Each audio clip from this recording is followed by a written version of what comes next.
दोस्तों, स्वागत है आपका मेरे YouTube चैनल इंग्लिश बाबू पर।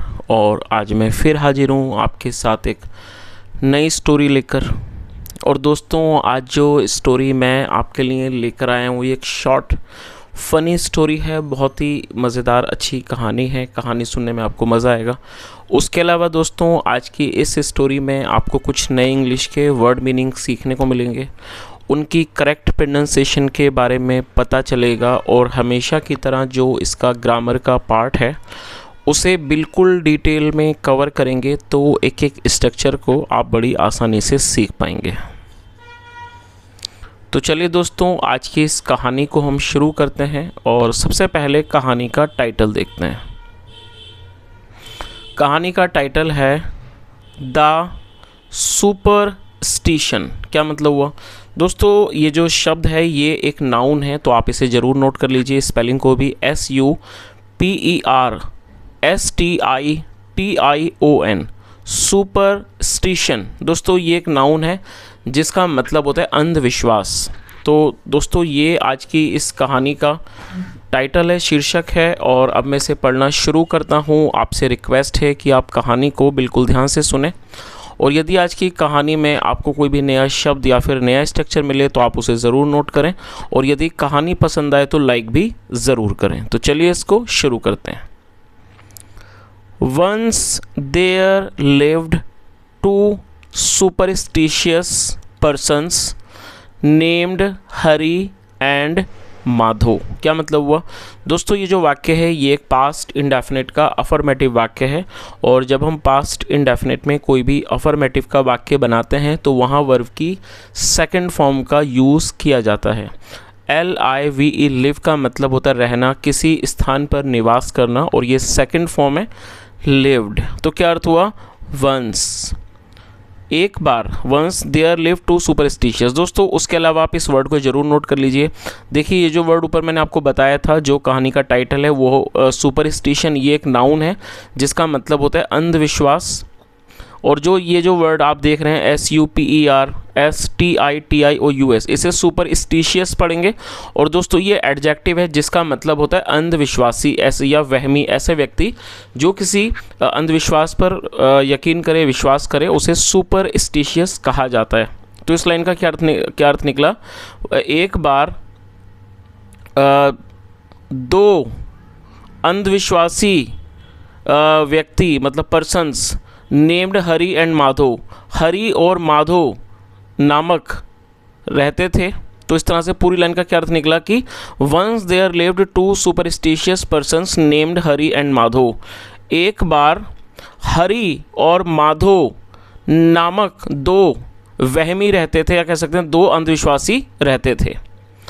One day they were going somewhere when they heard a cuckoo singing. क्या अर्थ हुआ? One day they were going somewhere. दोस्तों, ये जो वाक्य है ये एक पास्ट कॉन्टिन्यूस का सेंटेंस है। पास्ट कॉन्टिन्यूस का मतलब होता है जब हम पास्ट में कोई ऐसा वाक्य बनाएं जहां वाक्यों की टेल पर रहा था, रही थी जैसे शब्द आते हैं, ऐसे वाक्यों में वॉज या फिर वर का इस्तेमाल हेल्पिंग वर्ब के रूप में किया जाता है। साथ में वर्ब की फोर्थ फॉर्म लगाई जाती है।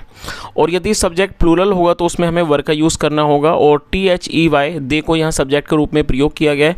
दे का मतलब होता है वे या फिर वे लोग। जब सब्जेक्ट में एक से अधिक लोग शामिल हों तब हमें दे का यूज़ करना होता है, जो कि एक प्लूरल नाउन है। तो क्या अर्थ हुआ? वन डे, एक दिन, दे वर गोइंग समवेयर, समवेयर मतलब कहीं, वे कहीं जा रहे थे।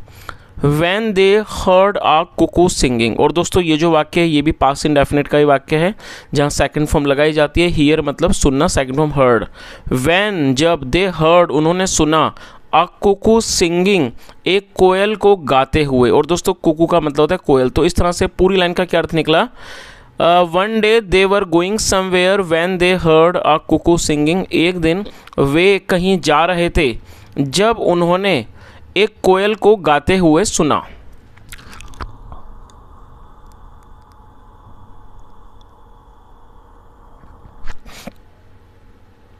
Both the friends thought that the sound of cuckoo was lucky for them and they would earn a lot of money that day। क्या अर्थ हुआ? Both the friends thought. दोस्तों ये जो वाक्य है ये भी एक पास्ट इंडेफिनिट का ही अफर्मेटिव वाक्य है जहाँ पर सेकंड फॉर्म का यूज़ किया जाता है। थिंक मतलब सोचना या फिर लगना। तो क्या अर्थ हुआ, बोथ द फ्रेंड्स थॉट, दोनों दोस्तों को लगा, दैट की द साउंड ऑफ कुकू मतलब कि जो कुकू कोयल की जो आवाज़ है वॉज लकी फॉर देम, वो उनके लिए भाग्यशाली है। And they would earn a lot of money that day, और वो उस दिन अधिक ज़्यादा पैसे कमाएंगे, मतलब बहुत सारे पैसे उस दिन कमाएंगे। चलिए आगे देखिए। But they both started fighting on who would get more money. क्या अर्थ हुआ, but they both started fighting. दोस्तों इस वाक्य में स्टार्टेड के साथ फोर्थ फॉर्म का यूज़ किया गया। वैसे ये पास्ट का ही वाक्य है।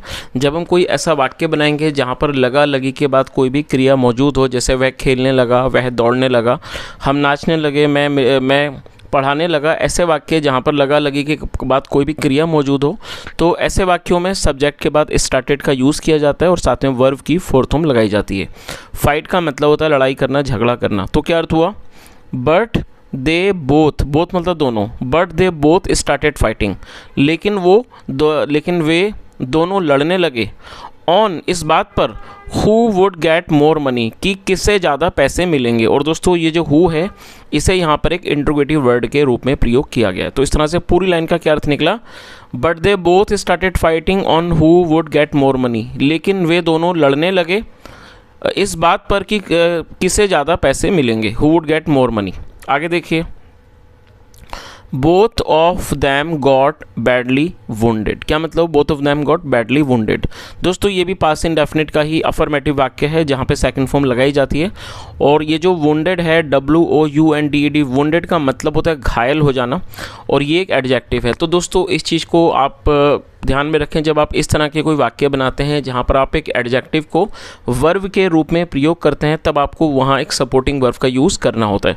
हालांकि यदि आप इस तरह के एडजेक्टिव का इस्तेमाल सिंपल प्रेजेंट में या फिर सिंपल पास्ट के वाक्यों के लिए करते हैं, तब आपको सपोर्टिंग वर्ब का प्रयोग नहीं करना होता है। लेकिन यदि आप इसे वर्ब के रूप में प्रयोग करेंगे, क्योंकि दोस्तों सिंपल प्रेजेंट और सिंपल पास्ट में वर्ब का इस्तेमाल होता ही नहीं है, तो वहाँ आप इसको एडजेक्टिव के रूप में सीधा प्रयोग कर सकते हैं बिना सपोर्टिंग वर्ब का प्रयोग किए। लेकिन जब आप कोई ऐसा वाक्य बनाएंगे जहां आप उस एडजेक्टिव को एक वर्ब के रूप में प्रयोग करना चाहते हैं, उसको वर्ब बनाना चाहते हैं, तब आपको एक सपोर्टिंग वर्ब का यूज़ करना होता है। तो यहाँ पर इस एडजेक्टिव को वर्ब बनाने के लिए सपोर्टिंग वर्ब का यूज़ किया गया है गेट का। और ये पास्ट इंडेफिनिट का वाक्य है, इसलिए सेकंड फॉर्म गेट की सेकंड फॉर्म गॉट होती है, उसका इस्तेमाल यहाँ पर किया गया। तो क्या अर्थ हुआ, both of them got badly wounded. Badly मतलब बुरी तरह से, both of them got badly wounded, दोनों बुरी तरह से घायल हो गए। The two friends then went to a doctor. क्या अर्थ हुआ, the two friends then went to a doctor. और दोस्तों ये जो वाक्य है ये भी पास्ट इंडेफिनिट का ही अफर्मेटिव वाक्य है जहाँ पर सेकंड फॉर्म लगाई जाती है। गो मतलब जाना, second form went. The two friends then went to a doctor, फिर दोनों दोस्त एक डॉक्टर के पास गए। The doctor asked them how they had got wounded. क्या अर्थ हुआ, द डॉक्टर आस्क्ड देम। और दोस्तों देम जो है यहाँ पर एक ऑब्जेक्ट के रूप में प्रयोग किया गया। जब एक से ज़्यादा लोग होंगे तब देम का यूज़ किया जाता है। तो क्या अर्थ हुआ, the doctor asked them how they had got wounded. Doctor ने उनसे पूछा, how they had got wounded कि उन्हें चोट कैसे लगी। हरी टोल्ड हिम एवरीथिंग। और दोस्तों ये भी पास्ट इंडेफिनिट का ही अफर्मेटिव वाक्य है। टेल मतलब कहना, बताना, सेकंड फॉर्म होती है टोल्ड। हरी टोल्ड हिम एवरीथिंग, हरी ने उसे सब कुछ बताया।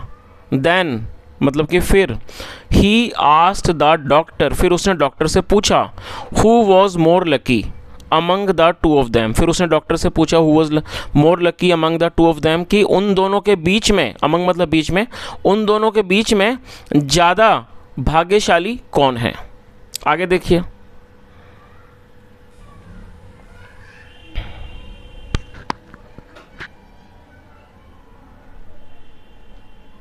The doctor laughed and sad. Laugh मतलब हंसना और ये सेकंड फॉर्म है। The doctor laughed and sad मतलब कि डॉक्टर हंसा और उसने कहा, neither of the two of you is lucky. तो उसने क्या कहा, neither of you, two of you is lucky.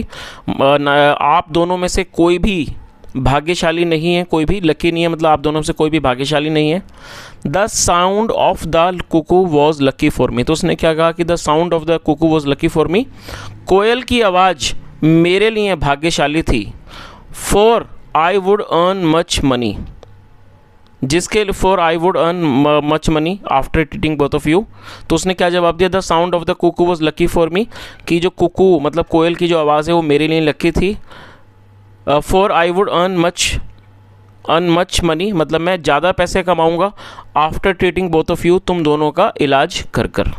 चलिए, तो दोस्तों इस तरह से ये कहानी यहीं ख़त्म होती है, और जैसा हमने देखा कि असल में जो कोयल की आवाज़ थी वो डॉक्टर के लिए ज़्यादा लकी थी। So friends, it was today's story. I hope you enjoyed the session, and if you did so, then do like this video and subscribe the channel if you have not subscribed. And apart from this guys, I see that lot of time that you guys watch my videos but you do not subscribe. I do not know the reason. Maybe if you sometime, maybe if you do not think that you should subscribe because you don't think that I'm helping a lot. But if you think that I am trying to help you and you are getting some help from me, then do like this video and subscribe the channel, and please press the bell icon so that whenever I upload the next video you get the notification. And guys, apart from this, I would like to give you a few tips about how to speak English, because when I just sometime I see some comments on the video and people asking me, sir, please tell us how can we improve our English speaking skills. So guys, there are few things which you can do at your end to improve your English. The first thing which you need to remember that if you want to improve your spoken English skills, I'm talking about the English speaking, then you can easily understand. If you want to improve your spoken English, then the thing you need to remember that you have to speak. For example, suppose if you want to improve your writing skills, then you have to write. In the same manner, if you want to improve your spoken English skills, then you have to speak in English. So please try to make it a habit and try to speak in English. I do understand that initially you would think that how can you do that, or maybe you guys are not that much confident. So I guess there are many small activities which you can do, and these activities will definitely help you to improve your spoken English. The first activity which you can do, maybe just try to speak with your friend, and maybe if you are not that much confident, or maybe if you do not have anyone who can talk to you in English, then what you can do, try to talk to yourself. Now you would ask me, sir, how can you talk to yourself? See guys, sometime when we it happens that we are thinking about something and we are just talking to ourselves. We are asking and at the same time we are replying also. So just try to talk to yourself, and whatever you speak in your mind, try to translate that in English. I'm sure that is not going to be that much tough where confidence where confidence is concerned, because when you talk to yourself and when you do not speak in front of others and you are just talking to yourself and you are thinking something in mind, I'm sure that you won't feel that much bad, because you are just thinking. So whether you think in English, so that does not matter for the others, and what will happen, I'm sure you will not feel low confident and you will not feel any hesitation. You won't feel any type of hesitation because you are just thinking. So what you need to do, just think something in your mind and just try to translate that. And when you feel that you are able to translate one particular sentence, and of course guys, for that also you need to do a lot of some grammar practice.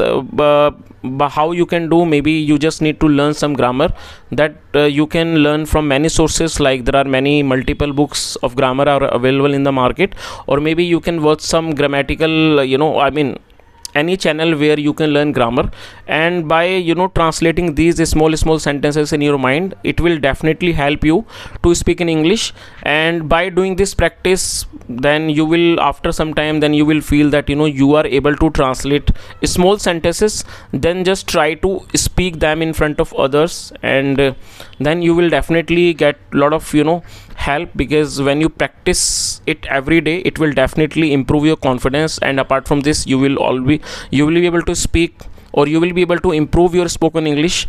And there are other activity also, guys. Whenever you get time, try to read any English newspaper, any English book loudly.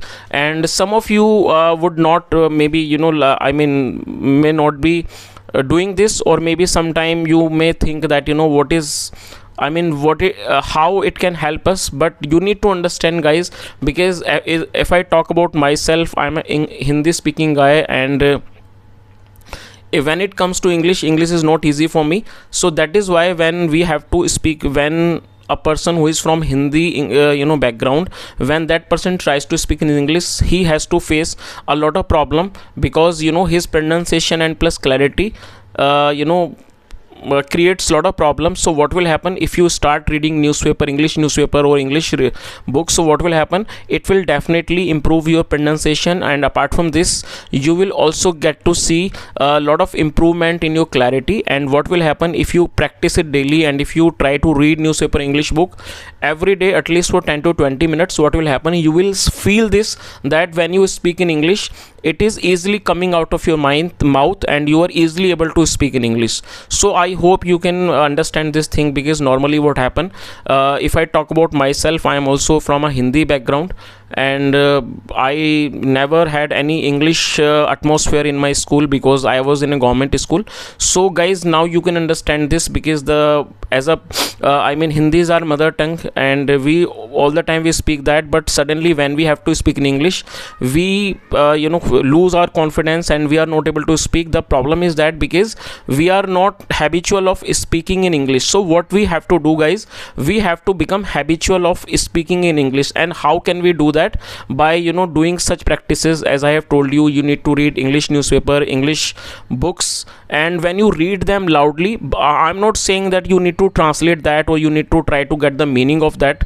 You don't need to do that. You just need to read it every day, at least for 10 to 15 minutes, and try to speak it as loud as possible. When you speak it loudly, and just read it carefully, plus read it slowly. You don't need to run it very fast. You have to read each word very carefully, and you need to give it time, because you need to pronounce each word very carefully. And you need to keep one thing in mind: whatever you read, it has to be correct where pronunciation matters. So by doing this practice, you will see that lot of improvement in your pronunciation, and in your English speaking skills also. So guys, try to do this activity, and do tell me, once you get the result, and start doing this from today. And if you want to thank me, just maybe you can give me a thanks, or you can say me thanks after 2-3 months, when you see that you get some type of improvement. Thank you so much for listening. Have a nice day, and bye.